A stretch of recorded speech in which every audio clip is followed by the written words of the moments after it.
For decades, Israel has not only occupied Palestinian land, but it has used bullying tactics to silence resistance, manipulate international politics, and control the narrative. But what exactly does political bullying mean? Well, in essence, it's the use of power and intimidation to control or influence others. It's a tactic as old as politics itself, wielded by those in power to maintain control or push their agendas. It can take many forms, from overt military aggression to more subtle forms of economic manipulation and diplomatic coercion.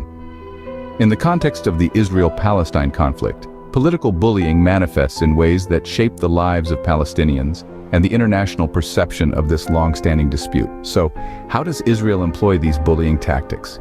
How do they permeate every level of political interaction from the local to the global stage? Let's dive in and explore this complex and often misunderstood aspect of international politics. One of the most apparent forms of Israel's bullying is its use of military force. This forceful assertion of power is often seen through the lens of Israel's military actions, particularly the airstrikes on Gaza. These strikes, characterized by an overwhelming display of military might, have been used repeatedly to silence and intimidate Palestinians. One of the most striking examples of this was Operation Cast Lead in 2008 and 2009. This military campaign saw a devastating bombardment of Gaza, resulting in a significant loss of civilian life. Similarly, in 2014, we witnessed Operation Protective Edge, another aggressive military operation that wreaked havoc on the Palestinian populace. Most recently, since October 2023, we've seen a resurgence of these forceful tactics. This use of overwhelming force is not just about military dominance. It's about instilling fear, about creating a sense of powerlessness. It's about bullying. But it doesn't stop there. Israel also employs the strategy of collective punishment. This is when an entire population is punished for the actions of a few. It's a tactic that is as old as warfare itself, but it remains as one of the most unjust forms of retaliation. It's a way of saying, if you resist, if you stand against us, we will make you all suffer. And suffer they do. With restrictions and blockades crippling their economy, the collective punishment extends far beyond the immediate impact of the military actions. These actions, while often framed as self-defense, bear the hallmarks of bullying. They are about control, about asserting dominance, and about sending a message to Palestinians and to the world. We are powerful and you are not. But as we delve deeper into Israel's tactics, we'll see that this bullying extends far beyond the battlefield. It permeates every aspect of the Israel-Palestine conflict, from the political arena to the control of resources and the narrative. And it's high time we started calling it what it is: bullying. But Israel's bullying isn't limited to physical aggression. In the political arena, Israel has a history of employing tactics that aim to disrupt and destabilize Palestinian leadership. These tactics often involve the elimination or imprisonment of Palestinian leaders and activists, a strategy that creates a political vacuum, leaving the Palestinian society without its champions and advocates. This method is designed to demoralize the society, making it easier to manipulate and control. Take, for instance, the case of Yasser Arafat, the iconic leader of the Palestinian Liberation Organization. His sudden and mysterious death in 2004 sparked various allegations, with some suggesting that Israel may have played a role. Whether or not these allegations hold water, the fact remains that his death left a leadership void that severely affected the Palestinian cause. Moreover, Israel has repeatedly used detention and harassment to intimidate Palestinian activists and leaders. These imprisonments often occur without charges or trials, and they serve as a clear message to anyone who might consider resisting the occupation. However, the manipulation doesn't stop at targeting individuals. Israel has also exploited internal divisions among Palestinians. The ongoing rift between the two major Palestinian political factions, Fatah and Hamas, is a prime example. This division, which has been exacerbated over the years, works to Israel's advantage, allowing it to play one side against the other, thereby weakening the overall Palestinian resistance. Israel's tactics are not just about creating a power vacuum.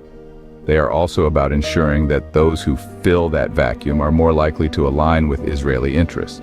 By eliminating or imprisoning influential leaders and activists, Israel makes it easier for more compliant figures to take their place. In a nutshell, Israel's approach to Palestinian leadership is part of a broader strategy of bullying and manipulation.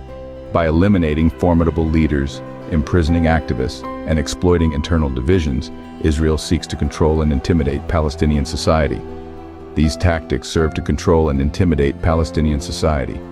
Israel's bullying tactics extend beyond the borders of Palestine. Much like a skilled puppeteer, Israel has mastered the art of controlling the narrative, using its influential public relations machinery and diplomatic clout to shape the global discourse around the Israel-Palestine conflict. Let's take a moment to understand how Israel wields this power. The state's public relations strategy is akin to an elaborate stage show where Palestinians are often painted as the villains and Israel the victim. This narrative has been so successfully pushed that it has permeated the global media landscape, with news outlets often parroting this perspective. This, in turn, fuels the perception of Palestinians as aggressors, further justifying Israel's aggressive tactics. Diplomatic bullying is another weapon in Israel's arsenal.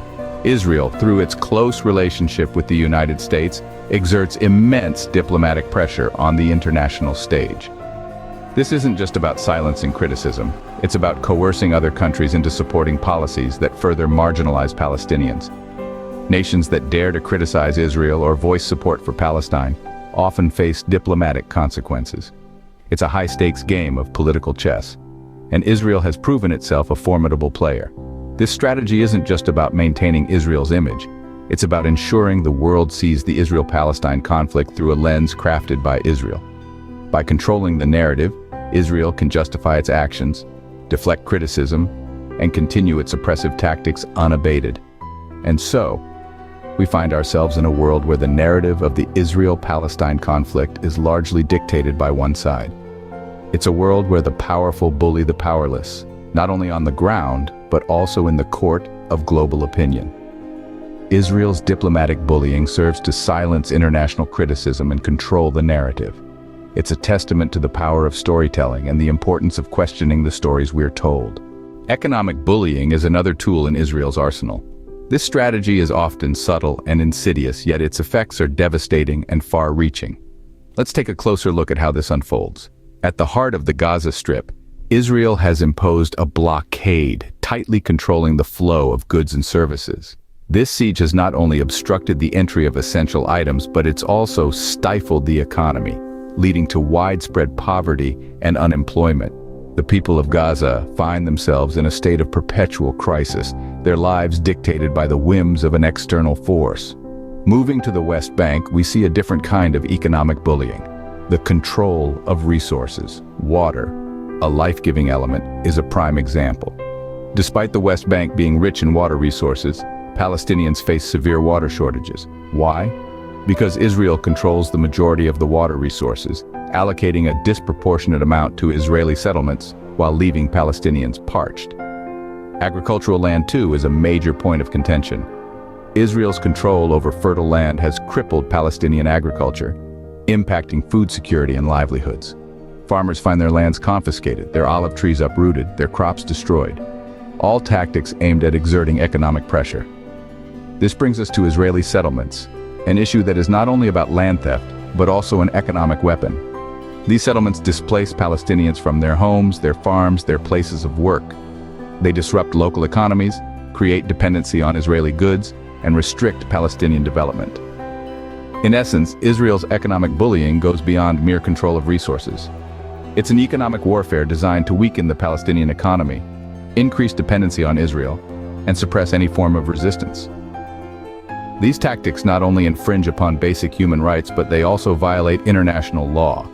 These economic tactics exert pressure on the Palestinian people and economy.